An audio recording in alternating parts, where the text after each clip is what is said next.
Hello नमस्कार, मैं VK sir आप सभी का स्वागत करता हूं आपके अपने YouTube channel Satyendra IAS academy में। तो आज मैं आप सभी के लिए लेटेस्ट एक वैकेंसी लेकर आया हूं जो कि बहुत ज़्यादा है, जो कि 5830 पदों के लिए है। ठीक है, तो आईबीपीएस की एक वैकेंसी। आईबीपीएस आप जानते ही है, institute of banking personal selection IBPS. अगर मैं बात करता हूँ 2021-22 की, तो 5830 पोस्ट आई हुई है इस बार। 2020-21 में लगभग ये 2500 के आसपास थी, 2557, और 2019-20 में ये लगभग 12000 के आसपास पोस्ट थी। ठीक है, चलिए तो इस वैकेंसी के बारे में, इस पोस्ट के बारे में थोड़ा और डिटेल से देखते हैं अपन। ना अगर मैं बात करता हूँ कि इस आईबीपीएस के अंदर कौन कौन सी बैंक है जिसमें आप अप्लाई कर सकते हैं। ठीक है, आप bank of Baroda, Canara bank, Indian overseas bank, UCO bank, bank of India, central bank of India, Punjab national bank of India, इसके बाद union bank of India, bank of Maharashtra, Indian bank, Punjab and Sindh bank. Total number of banks है 11 है। Okay, 11 bank है। पहले और भी ज़्यादा बैंकें थी, लेकिन इस बार क्या हुआ कि बैंकों को मर्ज कर दिया गया, तो इसकी वजह से लगभग 11 बैंक है, यहाँ पर आप अप्लाई कर सकते हैं। ठीक है, चलिए और आगे देखते हैं। नाउ अब अगर मैं बात करूँ कि देखिए ऑफिशियल वेबसाइट की अगर बात की है तो IBPS.in है। पोस्ट जो है क्लर्क की पोस्ट निकली हुई है, 5830 है, 11 बैंक ऑलरेडी मैं बता चुका हूँ। एप्लीकेशन का मोड जो है ऑनलाइन ही आपको फॉर्म भरना पड़ेगा। एग्ज़ाम का मोड है वो भी आपका ऑनलाइन ही होगा। इसमें 2 फेस होंगे। ओके, एक प्री होगा और एक मेंस होगा। इसमें इंटरव्यू नहीं है। ठीक है, चलिए प्री और मेंस होगा। नौ एजुकेशन क्वालिफिकेशन की बात करें तो आपका ग्रेजुएशन होना चाहिए, वो भी 1 अगस्त के पहले। 1 अगस्त के पहले का मतलब ये है कि बहुत से लोग ये पूछते सर हम लास्ट ईयर में हैं, अभी हमारा रिज़ल्ट अभी हमारा आया नहीं है, तो परसेंटेज पता नहीं क्या होगा। तो बिल्कुल आप लोग अप्लाई नहीं कर सकते, सॉरी। ठीक है, हाँ आपको मतलब परसेंटेज पता होना चाहिए, क्योंकि एग्ज़ाम फॉर्म जब आप भरोगे तो आपको वहाँ पे परसेंटेज लिखने पड़ेंगे कि आपके फाइनल ईयर में कितने परसेंटेज थे। ठीक है, चलिए तो मतलब आपको पास आउट होना कंपलसरी, ग्रेजुएशन होना। ना एज लिमिट की अगर मैं बात करता हूँ तो 20 साल से 28 साल तक आपकी एज होना चाहिए, जो कि 1/7/2021 यानी 1 जुलाई तक हो जाना चाहिए। 1 अगस्त नहीं, 1 जुलाई तक आपकी हो ही जाना चाहिए। ठीक है, नाउ एप्लीकेशन फ़ीस की मैं बात करता हूँ, 175 रुपये लगेंगे SC ST और PWD के लिए। नाउ जनरल और अदर जो स्टूडेंट्स हैं उनके लिए 850 रुपये। ठीक है, 850 रुपये फ़ीस लगने वाली है। ऑनलाइन एग्जामिनेशन की प्री जो एग्ज़ाम होगा, देखिए इसकी डेट फिक्स है आपकी 28 अगस्त को, 29 अगस्त को और सितंबर में 4 सितंबर को। ये 3 डेट फिक्स है, 28, 29 अगस्त और 4 सितंबर को आपका पेपर होने वाला प्री का। मेंस का जो है उसकी भी डेट फिक्स है कि 31 अक्टूबर को आपका मेंस का एग्ज़ाम हो जाएगा। ठीक है, चलिए आगे और देखते हैं। नाउ अब अगर मैं बात करूँ तो देखिए नोटिफिकेशन जो है 11 जुलाई को आ चुका है। रजिस्ट्रेशन जो है इसके ओपन 12 जुलाई से हो चुके हैं। 1 अगस्त के पहले पहले आप फॉर्म को फिल कर सकते हैं। ठीक है, इसके बाद कॉल लेटर जो PET के लिए। ओके, PET मैं आपको बता दूं, देखो PET का मतलब होता है प्री एग्ज़ाम ट्रेनिंग।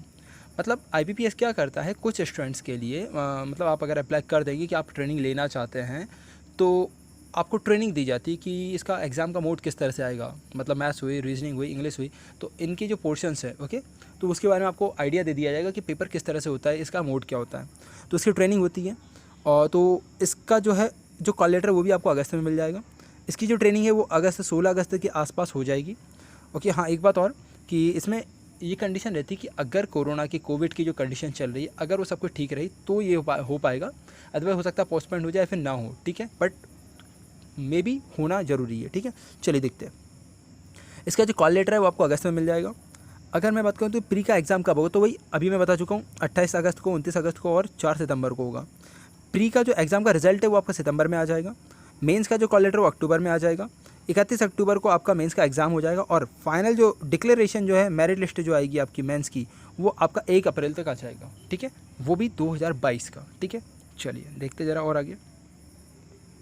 नाउ अब अगर मैं बात करूँ एज लिमिट के बारे में, एज लिमिट में जस्ट अभी आपको बता चुका था 1/7/2021 तक होना चाहिए आपकी 20 से 28 के बीच में। तो और भी आप देख सकते हैं, देखिए 2/7/1993 से पहले की ना हो और 1/7/2001 के बाद की ना हो, इस रेंज के बीच में अगर आप आ रहे हैं तो आप अप्लाई कर सकते हैं। ठीक है, और हाँ आपको पता है कि रिलैक्सेशन तो मिलता ही है कैटेगरी वाइज, तो उसको भी देख लेते हैं ज़रा। देखिए एज के रिलैक्सेशन की अगर मैं बात करता हूँ तो SC और ST वालों को देखो 5 साल का रिलैक्सेशन मिलेगा। OBC के लिए जो है नॉन क्रिमिनल लेयर है उसके लिए 3 साल का मिलेगा। पर्सन जो डिसेबिलिटीज़ वाले होते हैं उनके लिए 10 साल का है।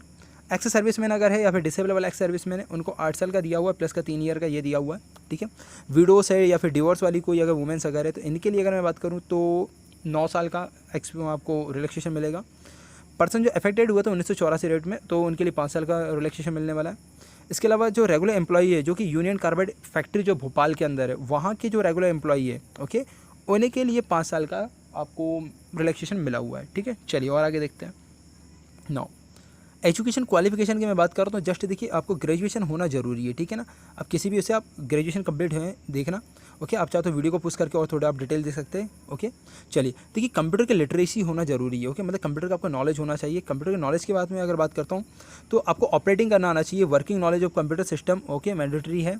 इसके अलावा आपको देखो सर्टिफिकेट या फिर डिप्लोमा या फिर डिग्री होना चाहिए कंप्यूटर ऑपरेशन में या फिर लैंग्वेज में, ओके।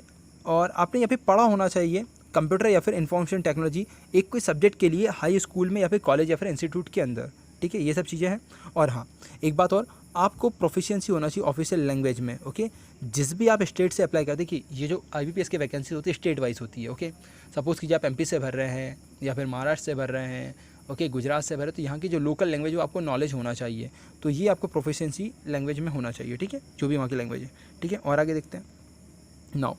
अब मैं बात करता हूँ नंबर ऑफ पोस्ट की, कि कहाँ पे कितनी कितनी पोस्ट है, ठीक है। वैकेंसी जो है वो कितनी कितनी है। देखिए, अंडमान और निकोबार के अंदर 3 पोस्ट है, आंध्र प्रदेश में 263 है, अरुणाचल प्रदेश में 11 है, असम में 156 है, बिहार में 252 है, चंडीगढ़ में 27 है, छत्तीसगढ़ में 89 है। और दादरा और नागर हवेली और दमन दीव की बात की है तो 2 पोस्ट है, दिल्ली के अंदर 258 पोस्ट है, गोवा में 58 पोस्ट है, ठीक है। चलिए और आगे देखते ज़रा। मैं बात करता हूँ गुजरात के बारे में। तो गुजरात में जो है आपकी, गुजरात में 357 पोस्ट है, हरियाणा में 103 पोस्ट है, हिमाचल प्रदेश में 102 पोस्ट है, जम्मू कश्मीर में 25 है, झारखंड में 78 है, कर्नाटक में 407 है, केरला के अंदर 141 है, लद्दाख में कोई भी पोस्ट नहीं है, लक्षद्वीप में 5 है, और MP के अंदर आपकी 324 है, ठीक है। MP में 324 पोस्ट है, ठीक है। और आगे देखते ज़रा नाउ। अब मैं बात करता हूँ महाराष्ट्र में 799 पोस्ट है, जो कि बहुत ज़्यादा है, ठीक है। और मणिपुर में 6 पोस्ट है, मेघालय में 9 है, मिजोरम में 3 है, नागालैंड में 9 है, उड़ीसा में 229 है, पांडिचेरी में 3 है, पंजाब में 352 है, और राजस्थान में 117 पोस्ट है, ठीक है। और आगे देखते हैं नाउ। अब अगर मैं बात करूँ, सिक्किम में 27 है, तमिलनाडु में 268 है, तेलंगाना में 263 है, त्रिपुरा में 8 है, और यूपी के अंदर 661 है, ओके। यूपी वाले 661 पोस्ट है, भर सकते हैं बिल्कुल। उत्तराखंड में 49 है, और वेस्ट बंगाल में 366 है। टोटल मैं आपको बता चुका हूँ 5830 पोस्ट है, ठीक है। चलिए और आगे देखते हैं नाउ। अब अगर मैं बात करूँ इसकी सिलेक्शन की प्रोसेस क्या होगी, देखिए इसमें प्री होगा और मेंस होगा। मैंने आपको पहले ही बताया प्री और मेंस से इंटरव्यू नहीं होगा, लेकिन एक बात सबसे इंपॉर्टेंट है, वो ये है कि अगर बात कर दिया, देखिए प्री है, main thing to be not here this no interview process, okay. Just मैं आपको बता चुका हूँ कि इंटरव्यू नहीं होने वाला है।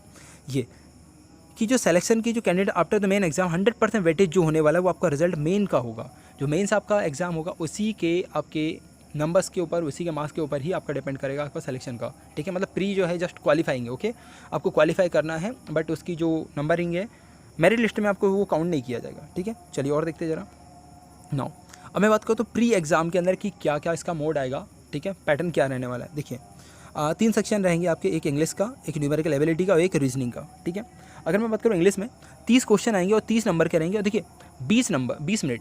देखिए एक बात ध्यान से सुनना, यहाँ पे 3 पार्ट है आपके, एक इंग्लिश का हो गया, न्यूमेरिकल एबिलिटी का और रीजनिंग का। तो यहाँ पे 20-20 मिनट आपको तीनों के अलग अलग मिलेंगे, ओके। इंडिविजुअल मतलब ये एक टाइमर चलेगा 20 मिनट का। इस 20 मिनट में आपको 30 क्वेश्चन मिलेंगे इंग्लिश के, और जैसे ये सेशन आउट हो जाएगा देन आपको टर्मिनेट ऑटोमेटिक हो जाएगा, ठीक है। 20 मिनट हुए टर्मिनेट हो जाएगा, दूसरा वाला सेकंड जो है सेक्शन जो ओपन हो जाएगा, ओके। ये भी 20 मिनट का होगा, इसमें भी 35 क्वेश्चन रहेंगे और 35 नंबर के रहेंगे। अगला वाला जो रीजनिंग का है वो 20 मिनट का ही रहेगा, 35 क्वेश्चन रहेंगे और 35 मिनट, ओके। तो टोटल 100 क्वेश्चन रहने वाले हैं, 100 ही मार्क्स के रहेंगे, और टोटल आपको देखा जाए तो 60 मिनट यानी 1 घंटे का टाइम मिलेगा, ओके। तो इस 1 घंटे में आपको करना है, लेकिन 20 और 20 मिनट के अलग अलग सेक्शन चलेंगे, ठीक है।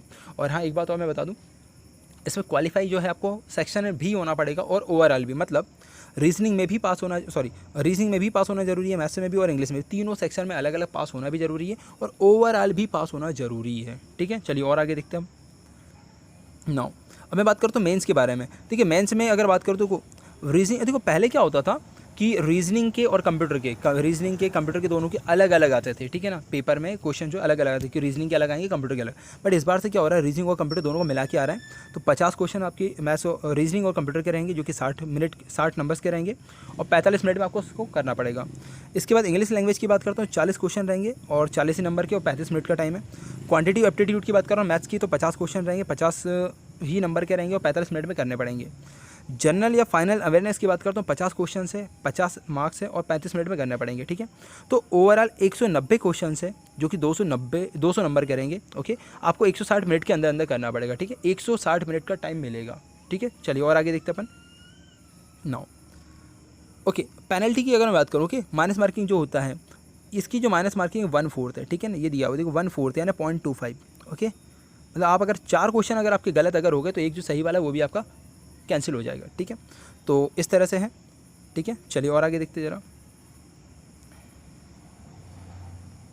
नाउ प्री एग्जाम ट्रेनिंग के बारे में आपको बता चुका था। देखिए सेंटर्स दिए हुए कि कहाँ कहाँ है, आप इसको चाहे तो वीडियो को पॉज करके आप देख सकते हैं, ठीक है। चलिए और आगे देखते हैं।